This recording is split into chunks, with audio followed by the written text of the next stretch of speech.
Friends, मैं तनुन दादीच आपका स्वागत करता हूं। एवरीथिंग फॉर एग्जाम में आपका स्वागत है। आज मैं आपके लिए लेकर आया हूं करंट अफेयर्स का पार्ट 3, जिसमें हम 41 से लेकर 60 करंट अफेयर्स के एमसीक्यू सॉल्व करेंगे, जो कि जनवरी से जून तक के करंट अफेयर्स हम पढ़ रहे हैं, जिसमें हम इंडिया, वर्ल्ड और राजस्थान को कवर करेंगे। तो हम करते हैं आज का स्टार्ट सेशन। तो प्लीज आप कंटिन्यू रहें और अंत तक जरूर बने रहें। तो सबसे पहले हम स्टार्ट करते हैं। स्क्रीन पर आप देखिएगा क्वेश्चन नंबर 41 से। कौन सा देश अपनी राजधानी को नुसांतरा में स्थानांतरित कर रहा है? इसका सही आंसर है इंडोनेशिया। इंडोनेशिया की जो राजधानी है उसका नाम है जकार्ता। और आपको बता दो कि इंडोनेशिया एक बहुत विश्व में बहुत बड़ा द्वीप समूह कहलाता है। द्वीपों का समूह जो सबसे बड़ा है वो इंडोनेशिया कहलाता है। यहाँ पर बहुत सारे छोटे छोटे आइलैंड्स हैं।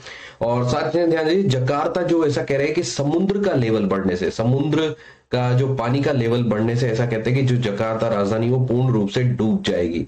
और इसकी वजह से यहाँ पर जो अपनी ऑफिशियल जो राजधानी है, अब इंडोनेशिया नुसांतरा को बनाने जा रहा है, जो कि आपको याद रखना है। आगे चलते हैं। इंडोनेशिया की साथ के साथ मैं आपको बता दूं कि वहां के जो प्रेसिडेंट है जिनका नाम है जोको विडोडो, और साथ के साथ वहां की जो करेंसी है वो है रुपया। ये भी आप साथ के साथ याद रखें। आगे चलते हैं क्वेश्चन नंबर 42 को देखिएगा। पीएम मोदी दुनिया की दूसरे सबसे ऊंची प्रतिमा का उद्घाटन करने के लिए तैयार है, जिसमें रामानुजाचार्य की 216 फुट की प्रतिमा शामिल है। ये किस शहर में है? इसका सही आंसर है फ्रेंड्स हैदराबाद। हैदराबाद में एक्चुअली हम अभी जुलाई में चल रहे हैं, तो ये उद्घाटन हो चुका है। तो ध्यान दीजिएगा, रामानुजाचार्य की जो 216 फीट की, रामानुजाचार्य की 216 फीट की जो मूर्ति है उसका उद्घाटन किया गया है हैदराबाद में। और ये दूसरे विश्व की दूसरी सबसे ऊंची है। पहली की अगर अपन बात करते हैं तो स्टैचू ऑफ यूनिटी, जो अगर आप ध्यान से देंगे तो स्टैचू ऑफ यूनिटी जो है वो हमारे भारत में ही है। अगर ध्यान से देखिएगा तो ये कहां पर आती है? गुजरात में आती है। ध्यान से देखिएगा, ये आती है गुजरात में। और साथ के साथ मैं आपको बता देता हूँ, स्टैचू ऑफ यूनिटी जो है सरदार वल्लभ भाई पटेल की एक प्रतिमा है, जो कि नर्मदा रिवर पर के करीब बनाई गई है। जो नर्मदा रिवर पर सरदार सरोवर डैम जो बना हुआ है उसके करीब इसको बनाया गया है। और ये लगभग 182 मीटर की एक प्रतिमा है। दूसरी है रामानुजाचार्य, जिनकी मूर्ति बनाई गई है, जो कि एक बैठी हुई मूर्ति है। ये बनाई गई है हैदराबाद में। हैदराबाद जो कि अब तेलंगाना की कैपिटल है, ये भी आपको याद रखना है फ्रेंड्स। और साथ के साथ मैं बता दूं कि किसी समय स्टैचू ऑफ लिबर्टी हुआ करता था, जो कि न्यूयॉर्क सिटी में है, जिसको फ्रांस ने अमेरिका को गिफ्ट किया था। और साथ के साथ मैं आपको बता दूं कि रामानुजाचार्य कौन थे। ये वैष्णव संप्रदाय से बिलोंग करते थे। इसी संप्रदाय से रामानंद हुआ करते थे, जो कि कबीरदास, सूरदास, रविदास के गुरु हुआ करते थे। तो ये भी आप याद रखें। आगे चलते हैं। सरस्वती नदी की पुनर्जीवित करने के लिए हरियाणा राज्य सरकार ने किस राज्य के साथ साझेदारी की है? इसका सही आंसर है हिमाचल प्रदेश। तो मैं आपको बताता हूं कि हिमाचल प्रदेश की जो आदि बड़ी नदी है, आदि बड़ी नदी जो है, वहां पर एक डैम बनाया जाएगा, बांध बनाया जाएगा। और उस बांध में वर्षा का पानी, बारिश का पानी इकट्ठा किया जाएगा, और उससे वापस से जो लुप्त हुई पवित्र नदी जो सरस्वती नदी है उसको वापस से जिंदा किया जाएगा।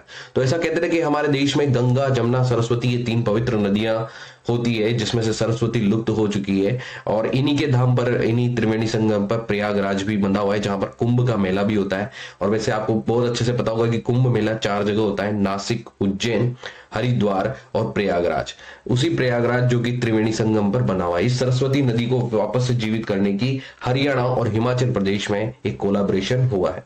आगे चलते हैं। Question number 44।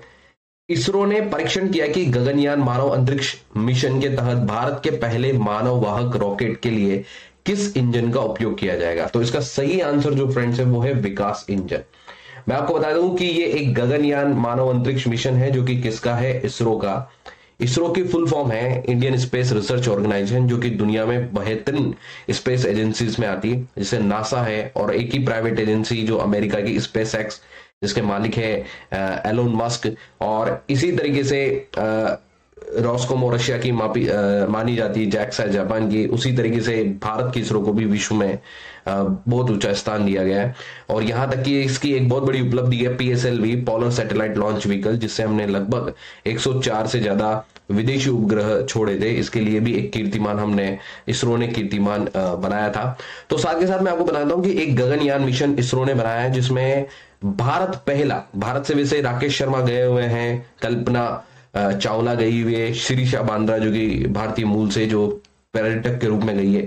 लेकिन अब भारत खुद भी इसरो के द्वारा अब अपना मानव मिशन सक्सेसफुल बनाना चाहता है, और उसके लिए जो इंजन बनाया वो है, उसका नाम है विकास इंजन। और इसके लिए जो व्हीकल यूज किया जाएगा फ्रेंड्स, वो होगा GSLV मार्क 3, जो कि श्रीहरिकोटा आंध्र प्रदेश में इसका इस व्हीकल का जो बना हुआ है प्लेटफॉर्म जो आप कह सकते हैं, और PSLV बना हुआ है तिरुवनंतपुरम केरल। आगे चलते हैं, भारत की पहली पैरा बैडमिंटन अकादमी किस शहर में स्थापित की जाएगी? तो पहली चीज तो मैं आपको बताता हूं कि इसका सही आंसर है लखनऊ। और पैरा बैडमिंटन का मतलब है जो दिव्यांग लोग होते हैं, जो कि भारत में विकलांग को दिव्यांग कहा जाता है, तो जो डिसेबल्ड होते हैं, दिव्यांग होते हैं, उनको अब जो पैरा गेम होता है उससे वो रिलेटेड होते हैं। तो पैरा क्षेत्र में भी, बैडमिंटन के क्षेत्र में एक अकेडमी बनाई गई, जो कि लखनऊ उत्तर प्रदेश में बनाई गई है, क्योंकि उत्तर प्रदेश के सीएम आप बहुत अच्छे से जानते हो, जिनका नाम है योगी आदित्यनाथ, और साथ के साथ जो वहां की गवर्नर है वो है आनंदीबेन पटेल। साथ के साथ मैं आपको बता रहा हूं कि बैडमिंटन में जो इंडिया का सबसे प्रसिद्ध फेमस जो फेस है वो है PV सिंधु, ये भी आप याद रखें। आगे चलते हैं, कौन सा अंतर सरकारी गठबंधन भूमध्य सागर में नेपच्यून स्ट्राइक 22 नामक एक समुद्री अभ्यास कर रहा है? इसका सही आंसर है नाटो। तो फ्रेंड्स, ये जुलाई चल रहा है, लेकिन ये पुराने करंट अफेयर्स है, जनवरी टू जून। तो मैं आपको बताऊं, ये स्ट्राइक भी हो चुकी है, नेपच्यून स्ट्राइक 22, जो कि किस में हुई है? नाटो के द्वारा हुई है। अब नाटो में लगभग मैं आपको बताता हूं फ्रेंड्स, जो आते हैं वो 30 कंट्रीज आती है, 30 कंट्रीज आती है। इन 30 कंट्रीज के बीच में ये एक्सरसाइज हुई है। तो नाटो के फुल फॉर्म में आपको बता दूं, the North Atlantic Treaty Organization बोला जाता है, और जिसका हेडक्वार्टर ब्रुसेल्स बेल्जियम में है। और नाटो इन दिनों चर्चा है रशिया और यूक्रेन की वॉर की वजह से, और नाटो में लगभग 30 मेंबर आते हैं, और ये 30 मेंबर ही इस एक्सरसाइज में पार्टिसिपेशन करते हैं, जिसका नाम है नेपच्यून स्ट्राइक 22।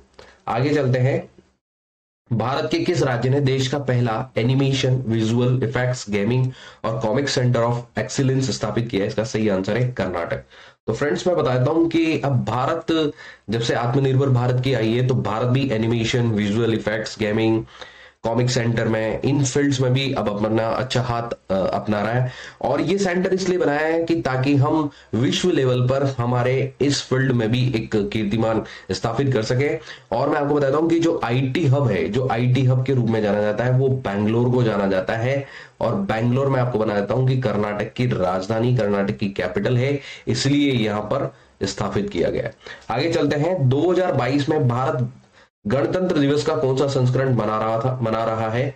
और इसका सही आंसर है 73। इस 26 जनवरी को जो हमने गणतंत्र दिवस मनाया वो 73 गणतंत्र दिवस था। वैसे मैं आपको बता दूं कि 26 नवंबर 1949 को हमारा संविधान बनके लागू हुआ था, और 26 जनवरी 1950 को ये लागू हुआ था। इसी के बाद हमारे जो प्रथम प्रधानमंत्री थे वो जवाहरलाल नेहरू बनाए गए थे, और जो प्रथम राष्ट्रपति थे वो डॉक्टर राजेंद्र प्रसाद बनाए गए थे। और इसके अलावा मैं बता दूं कि हर रिपब्लिक डे पर हर बार जो है रिपब्लिक परेड पर जो है वो हर बार एक विदेशी गेस्ट बुलाया जाता है, लेकिन इस बार नॉट चीफ गेस्ट, यानी कि कोई भी गेस्ट नहीं। इनविटेशन तो दिया गया था किर्गिस्तान, काजाकिस्तान, इधर से ताजिकिस्तान, लेकिन उनमें से कोई भी यहां नहीं आया। तो इस बार कोई भी चीफ गेस्ट रिपब्लिक डे पर नहीं था। आगे चलते हैं, भारतीय मसाला बोर्ड ने मसाला निर्यात के लिए भारत का पहला पोर्टल लॉन्च किया। पोर्टल का नाम क्या है? इसका सही आंसर है स्पाइस एक्सचेंज इंडिया। तो मैं आपको बताता हूं कि मसाला, ये मसाले हैं, खाने के मसाले, और मैं आपको बताना चाहता हूं कि मसालों के लिए जो सबसे ज्यादा जाना जाता है वो है केरल। और अब भारत भी मसालों को एक्सपोर्ट्स करेगा, और उसके लिए भी एक बोर्ड बनाया गया है जिसका नाम है स्पाइस एक्सचेंज इंडिया। साथ के साथ मैं आपको बताता हूं कि मसालों की जो रानी होती है वो इलायची होती है, और मसालों का जो राजा होता है वो काली मिर्च को कहा जाता है। आगे चलते हैं, भ्रष्टाचार धारणा सूचकांक 2021 में भारत का रैंक क्या है? तो इसका सही आंसर जो है वो है 85। भ्रष्टाचार के मामले में हम 85 नंबर पे आते हैं, और जिस कंट्री ने टॉप किया है, जहां पर बिल्कुल ना के बराबर जो करप्शन है, वो है डेनमार्क। डेनमार्क बहुत छोटी और शांत और बहुत अच्छी सिटी है। और ध्यान दीजिएगा, इसके अलावा ये जो कहने का मतलब, ये जो जिन्होंने ये रिपोर्ट लॉन्च की है, वो रिपोर्ट लॉन्च करने वाली जो ऑर्गेनाइजेशन है उसका नाम है ट्रांसपेरेंसी इंटरनेशनल। ये आपको याद रखना है, ट्रांसपेरेंसी इंटरनेशनल इस ऑर्गेनाइजेशन का नाम है, और ये लंदन से बिलोंग करती है। ये भी आप जरूर याद रखें। आगे चलते हैं, कितने लोगों को 2022 में पद्म पुरस्कारों से सम्मानित किया गया? इसका सही आंसर है 128। तो मैं आपको बताता हूं मित्रों, ध्यान से सुनिएगा। पद्म विभूषण टोटल दिए गए 4, पद्म भूषण टोटल दिए गए 17, और टोटल जो पद्मश्री जो पुरस्कार थे वो टोटल दिए गए 107, और इन सबको मिला के टोटल हुए 128। तो इस वर्ष जो पद्म पुरस्कार दिए गए वो टोटल 128 पुरस्कार दिए गए। इसके बाद मैं आपको बताता हूं कि भारत के पहले chief of defence staff Bipin Rawat को मरणोपरांत निम्नलिखित में से किस पुरस्कार से सम्मानित किया गया? तो इसका सही आंसर है पद्म विभूषण। तो मैं आपको बताता हूं कि फ्रेंड्स, इस बार जो पद्म विभूषण दिया गया वो दिया गया टोटल 4 लोगों को, जिसमें से एक थे बिपिन रावत, ये आपको याद रखना है, जो कि हमारे फर्स्ट CDS थे, चीफ डिफेंस ऑफ स्टाफ। तो मरणोपरांत इनको दिया गया है एक पद्म विभूषण पुरस्कार, जो कि इनकी दोनों बेटियों ने स्वीकार किया। लेकिन साथ के साथ एक और आप याद रखें, कल्याण सिंह को भी पद्म विभूषण दिया गया है, और ये क्या थे? पूर्व CM भी रह चुके हैं यूपी के, और साथ के साथ राज्यपाल भी रह चुके हैं राजस्थान के। ये दोनों चीजें आप याद रखें, इनको भी पद्म विभूषण से सम्मानित किया गया। आगे चलते हैं, KV सुब्रमण्यम के स्थान पर भारत सरकार के नए CEA के रूप में किसे नियुक्त किया गया है? और इसका सही आंसर है V अनंत नागेश्वरन। ध्यान दीजिएगा। और मैं आपको एक चीज बताता हूं कि CEA का फुल फॉर्म है चीफ इकोनॉमिक एडवाइजर, यानी कि मुख्य आर्थिक सलाहकार, जो कि KV सुब्रमण्यम थे, और किन्हीं कारणों से उन्होंने इस्तीफा दिया, और उनके बाद फिर जो बनाए गए वो थे V अनंत नागेश्वर। आगे चलते हैं, कौन सा देश 2022 शीतकालीन ओलंपिक का मेजबान है? और इसका सही आंसर है चीन। ये एक बार फिर रिपीट हुआ है। मैं आपको बताता हूं कि ओलंपिक जो फ्रेंड्स है, अभी ओलंपिक 2 प्रकार के होते हैं, एक होता है विंटर और एक होता है समर। तो अभी जो समर वाले हुए थे वो हुए थे टोक्यो जापान में, जो कि 2020 के थे और ऑर्गेनाइज किए गए थे 2021 में। विंटर वाले जो हुए वो हुए चाइना में, जो कि कौन से ईयर के थे? 2022 के। तो मैं आपको आप मेरी तरफ ध्यान से देखिएगा, मैं आपको बताना चाहता हूं कि जो समर वाले हैं 2024 वो पेरिस फ्रांस में होंगे, 28 वाले जो है अमेरिका में होंगे, और 2032 वाले जो समर के होंगे वो ऑस्ट्रेलिया में होंगे, और 2022 जो चाइना में हुए थे, और उसके बाद 2026 के जो होंगे वो इटली में होंगे। इसके अलावा भारत से सिर्फ एकमात्र आरिफ खान जो थे वो एकमात्र क्वालिफाई हुए थे विंटर ओलंपिक के लिए। और इसके अलावा इसमें जिस कंट्री ने टॉप किया मेडल टैली में वो नॉर्वे है। ये भी आप याद रखिएगा, नॉर्वे कंट्री ने इसमें टॉप किया है। आगे चलते हैं, हिंदुस्तान पेट्रोलियम कॉर्पोरेशन लिमिटेड के नए अध्यक्ष और प्रबंध निदेशक के रूप में किसे नियुक्त किया गया है? तो उसका सही आंसर है पुष्प कुमार जोशी। HPCL जो कि एक महारत्न कंपनी है, ये आपको याद रखना है। और इसमें टोटल जो महारत्न कंपनी पहले 10 हुआ करती थी, लेकिन अब 11 हो गई है। जो लास्ट कंपनी है वो पावर ग्रिड कॉर्पोरेशन को भी इसमें सम्मिलित किया गया है। और HPCL के जो मालिक है वो है पुष्प कुमार जोशी। जैसे कुछ एग्जांपल मैं आपको देना चाहता हूं, IOCL, NTPC, ये सब किस में आती है? महारत्न कंपनी में आती है। ध्यान दीजिएगा। और अब ये सब कंपनियां भी धीरे धीरे पब्लिक प्राइवेट पार्टनरशिप पर जाने वाली, क्योंकि गवर्नमेंट इनके स्टेक्स को सेल कर रही। आगे देखिएगा, फियरलेस गवर्नेंस पुस्तक के लेखक कौन है? इसका सही आंसर है डॉक्टर किरण बेदी। किरण बेदी के लिए मैं यही कहना चाहूंगा कि इनको फर्स्ट IPS की लेडी के नाम से भी जाना जाता है, फर्स्ट IPS महिला के नाम से किरण बेदी को। साथ के साथ इन्होंने दिल्ली का इलेक्शन भी लड़ा था, लेकिन अरविंद केजरीवाल से ये हार गए थे CM फेस के रूप में। और इसके अलावा मैं बताना चाहूंगा कि किरण बेदी पूर्व राज्यपाल भी रह चुकी है, सॉरी उपराज्यपाल, जो कि कहा की पौंडीचेरी की ये पूर्व उपराज्यपाल रह चुकी है, ये भी आपको याद रखना। ध्यान दीजिएगा, रिकॉर्ड तोड़ 21वां ग्रांड स्लैम खिताब किसने जीता? इसका सही आंसर है राफेल नडाल। तो मैं मित्रों 2022 की बात कर रहा हूं, आप ध्यान से देखिएगा, 2022 की बात कर रहा हूं। और 2022 में ग्रैंड स्लैम 4 प्रकार के होते हैं। फर्स्ट होता है, आपको बता रहा हूं, ऑस्ट्रेलिया, फिर फ्रेंच, फिर विंबलडन, और उसके बाद सबसे लास्ट में होता है यूएस। तो 2022 में 3 हो चुके हैं फ्रेंड्स। ऑस्ट्रेलिया भी हो चुका है, इधर से फ्रेंच भी हो चुका है, और अभी विंबलडन भी हो चुका है। और इन तीनों के लिए विनर मैं आपको बताता हूं, ऑस्ट्रेलिया और फ्रेंच का जो विनर है वो है राफेल नडाल, और साथ के साथ जो विंबलडन के विनर है वो है नोवाक जोकोविच। और पिछली बार नोवाक जोकोविच सारे जीते थे, लेकिन लास्ट में आते आते मदमदेव ने उनको यूएस ओपन हरा दिया था, और इसके लिए वो बहुत ज्यादा निराश भी हुए थे। फिर उन्होंने पार्टिसिपेशन करने से भी मना कर दिया था और टूर्नामेंट्स में। आगे देखिए, आगे चलते हैं। एंटोनियो कोस्टा किस देश के प्रधानमंत्री के रूप में चुने गए? इसका सही आंसर है पुर्तगाल। पुर्तगाल के नए जो प्रधानमंत्री है वो है एंटोनियो कोस्टा। पुर्तगाल के बारे में मैं यही बताना चाहूंगा, ये एक यूरोप की कंट्री है, और इसकी जो कैपिटल है वो है लिस्बन। ये आपको याद रखना है, लिस्बन इसकी कैपिटल है, और इसकी जो करेंसी है वो है यूरो। आगे चलते हैं, 2022 तक विश्व में शीर्ष इस्पात उत्पादक देश कौन सा है? तो इसका सही आंसर है चीन। चीन रहा है शीर्ष पर, और दूसरे नंबर पर जो भारत की रैंकिंग रही है वो दूसरे नंबर पर रहे। दूसरे नंबर का जो इस्पात उत्पादक देश रहा है वो चीन रहा है। और भारत के अंदर जो राज्य जिसने सबसे ज्यादा स्टील का प्रोडक्शन किया है वो है उड़ीसा।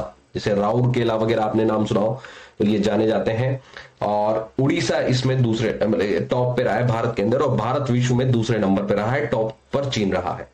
आगे बात करते हैं, world games athlete of the year 2021 का पुरस्कार जीतने वाले दूसरे भारतीय कौन बने हैं? तो इसका सही आंसर फ्रेंड्स है पीआर श्रीजेश। ये पीआर श्रीजेश वही है जिनको इस बार मेजर ध्यानचंद, जो कि हमारे स्पोर्ट्स का सबसे बड़ा खेल रत्न अवार्ड है, उससे भी सम्मानित किया गया है। और ये भी बता दूं कि ओलंपिक के अंदर फ्रेंड्स, ओलंपिक के अंदर हमने 41 साल बाद एक मेडल जीता है जो कि ब्रॉन्ज था। तो उसमें जो गोलकीपर हुआ करते थे, गोलकीपर जो है वो पीआर श्रीजेश ही है, ये भी आपको याद रखना है। और ये दूसरे नंबर के भारतीय, दूसरे भारतीय, पहले भारतीय जिनको ये मेडल मिला है वो है रानी रामपाल, ये भी आपको याद रखना है। तो फ्रेंड्स ये थे आज 41 से 60 तक के पार्ट 3 के करंट अफेयर्स। कल मैं लेकर आऊंगा आपके लिए 61 से लेकर 80 तक करंट अफेयर्स, जो कि पार्ट 4 होगा। तो फ्रेंड्स आप कैसे भी करके एक बार इन करंट अफेयर्स को रीड करके जाए, मैं कहता हूं डैम श्योर ये आपके आने वाले अपकमिंग एग्जाम में आपको बहुत ज्यादा सपोर्ट करेंगे। तो friends thank you for watching everything for exam, and please like, subscribe and share करना ना भूलें। Thank you.